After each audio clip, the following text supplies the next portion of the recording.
வணக்கம் நண்பர்களே. நீங்க தினம் அனுபவிக்கும் கைவலி, கால்வலி, மூட்டு வலி, நரம்பு பிடிப்பு இது வயது காரணம்னு நினைக்கிறீர்களா? இல்லங்க, இது உங்க உடம்புல ஒரு முக்கிய சிக்னலை கொடுக்குது. இன்னைக்கு இந்த வீடியோல அதை பத்தி தான் பார்க்க போறோம். இந்த கைவலி, கால்வலியை எப்படி வீட்டில் இருந்தே நம்ம சரி பண்றது அப்படிங்கிறதையும், சரியான முறையில் எப்படி அந்த பொருட்களை தயாரித்து எப்படி குடிக்க வேண்டும், எவ்வளவு அளவு குடிக்க வேண்டும், யாருக்கெல்லாம் இது நல்ல பயன்களை கொடுக்கக்கூடியது அப்படின்னு முழு விவரத்தையும் நம்ம இந்த ஒரு வீடியோவில் பார்க்க போகிறோம். இந்த ஒரு ட்ரிக்கு தான் பலருடைய வாழ்க்கையில் வலி இல்லாத ஒரு வாழ்க்கையை கொடுத்துருக்கு. ஸோ இந்த வீடியோவை ஸ்கிப் பண்ணாமல் ஃபுல்லாக பாருங்கள். கண்டிப்பாக இந்த ஒரு வீடியோ உங்கள் வாழ்க்கையை மாற்றக்கூடிய வீடியோவாக இருக்கலாம். நண்பர்களே, கைவலி, கால்வலி வர்றதுக்கான காரணத்தை ஃபர்ஸ்ட் நம்ம தெரிஞ்சுக்கிறோம். அதுக்கப்புறம் தான் அதுக்கான தீர்வை நம்ம எடுத்துக்கிறணும். ஸோ கைவலி, கால்வலி வர்றதுக்கு காரணம் உடலில் கால்சியம் அப்படிங்கிற சத்து குறைபாடு ஏற்படுறதுனால தான் அந்த கைவலி, கால்வலிலாம் வருது. அடுத்து விட்டமின் டி குறைபாடுனாலையும். ஸோ கால்சியம், விட்டமின் டி ரெண்டுமே நம்மளுடைய எலும்புகளை பலப்படுத்துறதுக்கு பயன்படக்கூடிய விட்டமின்ஸ் தான். ஸோ இது ரெண்டும் குறையும் போது ஆட்டோமேட்டிக்காக கைவலி, கால்வலி, இடுப்பு வலி இது எல்லாமே வரும். அடுத்து உங்கள் உடலில் சரியாக பிளட் சர்க்குலேஷன், இரத்த ஓட்டம் சரியில்லாமல் இருந்தால் வலிகள் ஏற்படும். ஸோ கால் பகுதியில் இரத்த ஓட்டம் சரியாயிடுனா கால்களில் வலி ஏற்படும். கை பகுதியில் இரத்த ஓட்டம் சரியில்லைனா கைகளில் ஏற்படும். அடுத்து அதிக நேரமாக உட்கார்ந்தே இருத்தல். ஸோ ஒரு இடத்துல ரொம்ப நேரமாக நம்ம உட்கார்ந்து இருக்கிறதுனாலையும் வலிகள் ஏற்படும். வயது வரும்போது ஜாயிண்ட்டுகளில் வீக்னஸ் ஏற்படும். ஸோ வயது ஆக ஆக உங்கள் எலும்புகளில் தேய்மானம் ஏற்படும். ஸோ இதனால் என்ன ஆகுது, உங்களுடைய மூட்டு கால்கள், மூட்டு கைகள் அங்கெல்லாம் எலும்பு தேய்மானம் ஏற்பட்டு வலிகளை ஏற்படுத்துது. ஆனால் இதை நீங்கள் கவனிக்காமல் விட்டீங்கன்னா என்ன ஆகும்னா நடப்பதற்கே கஷ்டமாகிவிடும். ஸோ படிக்கட்டில் ஏறவே முடியாது, இரவு முக்கியமாக தூங்கவே முடியாது. ஸோ தூக்கம் கெட்டு போயிடும். இதனால் உங்களுடைய உடல்நிலை ரொம்ப மோசமான நிலைக்கு போக ஆரம்பிக்கும். ஸோ இதை எல்லாத்தையுமே நம்ம மெதுவாக சரி பண்ணுறது தான் இப்போ நம்ம பார்க்க போகிறோம். ஸோ இதுக்கு தான் நம்ம ரெடி பண்ணக்கூடிய ரெமெடி. ஸோ இது எல்லாத்தையுமே நம்ம சரி பண்ணிடலாம். ஸோ இதுக்கான தீர்வை தான் நம்ம இப்போ பார்க்க போகிறோம். இப்போ பார்க்க போகிற விஷயம் ரொம்ப ரொம்ப முக்கியம். இந்த வலிக்கு நம்ம வீட்டு வைத்தியம் தான் பார்க்க போகிறோம். ஸோ நம்ம வீட்டில் இருக்கக்கூடிய சமையல் அறையில் இருக்கக்கூடிய பொருட்களில் தான் நம்ம பயன்படுத்த போகிறோம். ஸோ இந்த வீடியோ உணவே மருந்து அப்படிங்கிற கான்செப்ட் தான்.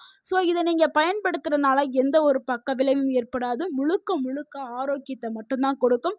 அது சரியான முறையில் பயன்படுத்தினா தான் அது ஆரோக்கியத்தை கொடுக்கும். ஸோ அதை நல்லா நீங்கள் புரிஞ்சுக்கிறணும். ஸோ சரியான அளவுகளை எடுத்து பயன்படுத்தணும். ஸோ இப்போ நம்ம பார்க்க போகிற 3 பொருள் என்னென்னா, ஒன்று லவங்கப்பட்டை. லவங்கப்பட்டைங்கிறது கறி மசாலா பாக்கெட் இருக்கும்ல, நான்வெஜ்லாம் சமைப்போம்ல, அப்போ ஒரு பட்டை இருக்கும்ல, அந்த பட்டை தான் லவங்கப்பட்டை. அடுத்து ஏலக்காய். நம்ம என்ன சொல்கிறது, வாசனைக்காக பயன்படுத்துவோம். அதிரசம் செய்யும் பொழுது, இல்லை டீ காஃபி போடும்போது ஏலக்காயை தட்டி போடுறது. ஸோ இதுக்காக பயன்படுத்தக்கூடிய பாயசத்துலலாம் பயன்படுத்துவோம்ல, அதுதான் ஏலக்காய். ஸோ அந்த ஏலக்காயை தான் நம்ம பயன்படுத்த போகிறோம். அடுத்து கிராம்பு. பல்லு வலி அப்படின்னு சொன்ன உடனே நம்ம எல்லாருக்குமே ஞாபகத்தில் வரக்கூடியது கிராம்பு. ஸோ அந்த கிராம்பை தான் நம்ம இங்கே பயன்படுத்த போகிறோம். ஸோ நம்ம பயன்படுத்த போகக்கூடிய பொருட்கள் என்ன, 3 பொருட்கள் தான். ஒன்று லவங்கப்பட்டை, இன்னொன்று ஏலக்காய், இன்னொன்று கிராம்பு.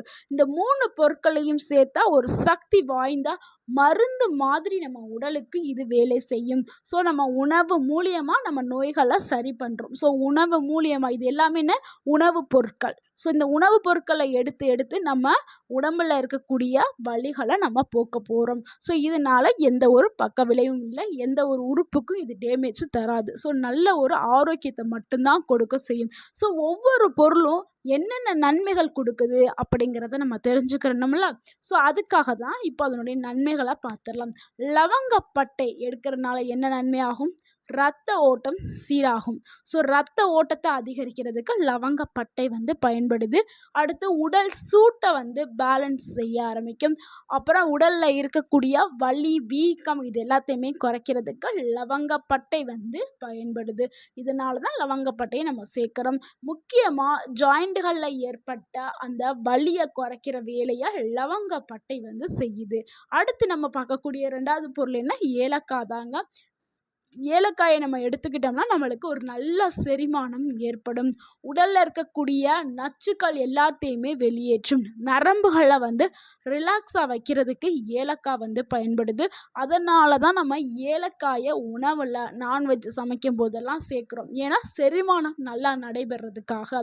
ஸோ ஏலக்காய் நம்ம எல்லாரும்னா வாசனை பொருள் மட்டும் நம்ம நினைச்சிட்டு இருக்கோம். அது நல்ல ஒரு நன்மைகளை கொண்டது.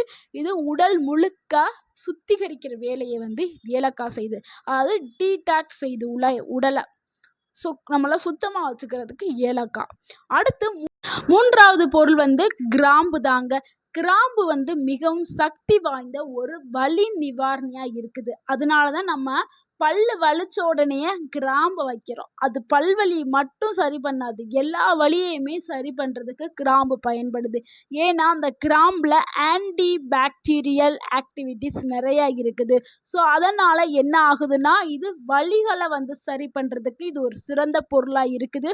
முக்கியமாக நரம்புகளில் ஏற்பட்ட அந்த வலிகள் எல்லாத்தையுமே குறைக்கிறதுக்கு கிராம்பு பயன்படுது.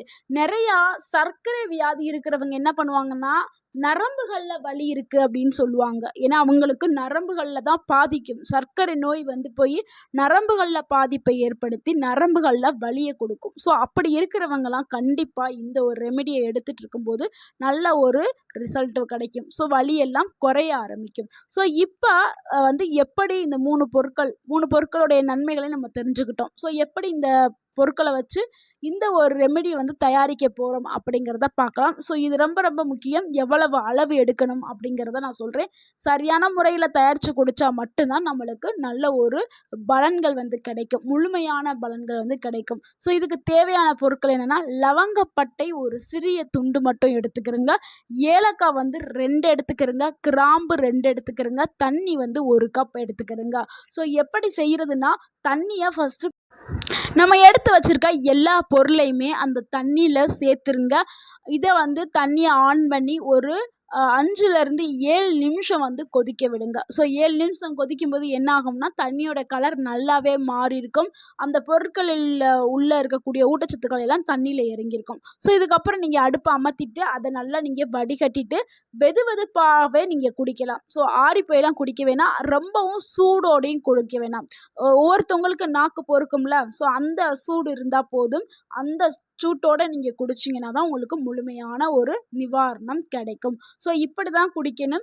எப்போ குடிக்கணும் அப்படிங்கிறது ரொம்ப ரொம்ப முக்கியம். அந்த டைம் தான் சொல்கிறேன். ஸோ காலையில் வெறும் வயிற்றில் நீங்கள் குடிக்கிறது ரொம்ப ரொம்ப சிறந்தது. காலையில் வெறும் வயிற்றில் குடிக்க முடியாதவங்க இரவு தூங்குறதுக்கு முன்னாடி எடுத்துக்கிறோங்க. அது நம்ம ஒன்று காலையில் இல்லை நைட்டில் சொல்லியிருக்கோம். ஸோ 2 நேரமும் எடுக்கக்கூடாது, நல்லா கவனிச்சுக்கிறோங்க. 2 நேரம் எடுக்கக்கூடாது, ஏதாவது ஒரு நேரம் மட்டும் எடுத்துக்கிறோங்க. காலையில் வெறும் வயிற்றில் எடுத்துக்கிட்டிங்கன்னா ஓகே, அந்த டே முடிஞ்சிருச்சு. இல்லைன்னா நைட்டு தூங்க போகிறதுக்கு முன்னாடி எடுத்துக்கிறோங்க. ஸோ தினமும் ஒரு முறை மட்டும்தான் எடுத்துக்கிறணும். இதை யாரெல்லாம் குடிக்கலாம், யாரெல்லாம் குடிக்கக்கூடாது அப்படிங்கிறத பார்த்துடலாம். மூட்டு வலி இருக்கிறவங்க தாராளமாக இதை எடுத்துக்கலாம். நல்ல ஒரு ரிசல்ட் உங்களுக்கு கிடைக்கும். மெதுவாக வலிகள் முழுமையாக சரியாயிடும். அடுத்து 40 வயதை எட்டின ஆண்கள் பெண்கள் இருவருமே எடுத்துக்கலாம். முக்கியமாக பெண்கள் வந்து அந்த டைமில் வந்து 40 வயதை எட்டின பெண்களுக்கு என்ன ஆகும்னா மெனோபாஸ், பீரியட் ஸ்டாப் ஆகிற அந்த ஸ்டேஜ். ஸோ அதுதான் மெனோபாஸ். அதுக்கு பிறகு அவங்களுடைய உடலில் பலவிதமான மாற்றங்கள் ஏற்படும். ஸோ அந்த டைமில் இதை எடுத்துக்கிறது ரொம்ப ரொம்ப நல்லது.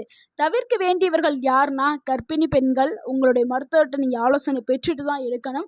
அதே மாதிரி அதிக அசிடிட்டி உள்ளவங்க கண்டிப்பாக மருத்துவர்கிட்ட ஆலோசனை பெறணும். அலர்ஜி இருந்துச்சுன்னா அவங்களும் மருத்துவர்கிட்ட ஆலோசனை பெற்றுட்டு எடுக்கிறது ரொம்ப ரொம்ப நல்லது. இதுக்கு எக்ஸாம்பிளுக்கு ஒருத்தருடைய ஸ்டோரி தான் சொல்கிறேன். ஒரு 55 வயது ஒரு அண்ணா வந்து இருந்தார். அவர்னால நடக்கவே ரொம்ப கஷ்டப்பட்டுட்டு இருந்தார். மருந்து மாத்திரைகள் எவ்வளவோ அவர் எடுத்துட்டார். ஆனால் அவருக்கு எந்த ஒரு பயனுமே கொடுக்கல. வலி இருக்கும்போது மாத்திரை போடுவாரா, அந்த டைமில் அப்படி நிற்கிற மாதிரி இருக்கும், திருப்பி வந்துடும். ஸோ அந்த மாத்திரை மருந்து போட்டு அவர் என்ன பண்ணிட்டாரு, ஒரு கட்டத்தில் எல்லாத்தையுமே வெறுத்துட்டார். ஆனால் அவருடைய நண்பர் ஒருவர் வந்து இந்த ஒரு ட்ரிங்கை நீங்கள் வந்து குடிச்சு பாருங்க, இந்த ஒரு ரெமெடி நீங்கள் குடிச்சிங்கன்னா உங்களுக்கு ஒரு நல்ல மாற்றம் வரும் அப்படின்னு சொல்லிட்டு இதை ட்ரை பண்ண சொல்லியிருக்காரு. இதை வந்து அவர் தொடர்ந்து ஒரு 15 நாட்கள் மட்டும்தான் குடிச்சாராம். ஸோ 15 நாட்களுக்கு பிறகு மெதுவாகவே வலி குறைய ஆரம்பிச்சது. இப்போ நல்லாவே நடக்கிறாரு. ஸோ அந்த அளவுக்கு வந்து அவருடைய வாழ்க்கையில் நல்ல ஒரு மாற்றத்தை கொடுத்துருக்கு இந்த ஒரு ரெமெடி. ஸோ நீங்களும் இந்த ரெமெடியை ட்ரை பண்ணி பாருங்கள். இந்த ரெமெடி கூட சில டிப்ஸாலையும் ஃபாலோ பண்ணுங்கள். அப்போ இரட்டிப்பு பலன்கள் உங்களுக்கு கிடைக்கும். தினமும் 10 நிமிடம் நடைபயிற்சி மேற்கொள்ளுங்கள். சூரிய ஒளியில், அது விட்டமின் டிக்காக நம்ம சூரிய ஒளியில் ஒரு 10 நிமிஷம் நிற்கலாம், நடக்கலாம், இல்லை மூச்சு பயிற்சி ஏதாவது பண்ணலாம். அடுத்து கால்சியம் நிறைந்த உணவுகள் கண்டிப்பாக எடுத்துக்கொள்ள வேண்டும். கால்சியம் நிறைந்த உணவுகள்னால் முருங்கைக்கீரை, முட்டை, இந்த சியா சீட்ஸ், எள்ளு, கருப்பு உளுந்து, இது எல்லாமே கால்சியம் நிறைந்த உணவுகள். அடுத்து தண்ணி அதிகமாகவே குடிக்கணும். ஒரு நாளைக்கு 2.5லேருந்து 3 லிட்டர் தண்ணி வந்து எடுத்துக்கிறங்க. 7லேருந்து 8 மணி நேரம் நல்லா தூங்குங்க. உங்களுடைய உடல் எப்பொழுதுமே இளமையாகவும் ஆரோக்கியமாகவும் இருக்கும். நண்பர்களே, வலி வந்த பிறகு சிகிச்சை எடுக்காமல் ஆரம்பத்திலேயே நீங்கள் கவனித்து இந்த ஒரு ரெமெடியை நீங்கள் எடுத்துக்கிட்டிங்கன்னா உங்கள் வாழ்க்கை முழுக்க ரொம்ப ஆரோக்கியமாக இருக்கும். இந்த சிம்பிள் ரெமெடி உங்கள் வாழ்க்கையை மாற்றக்கூடும். ஸோ இன்னையிலேருந்தே ட்ரை பண்ணுங்கள்.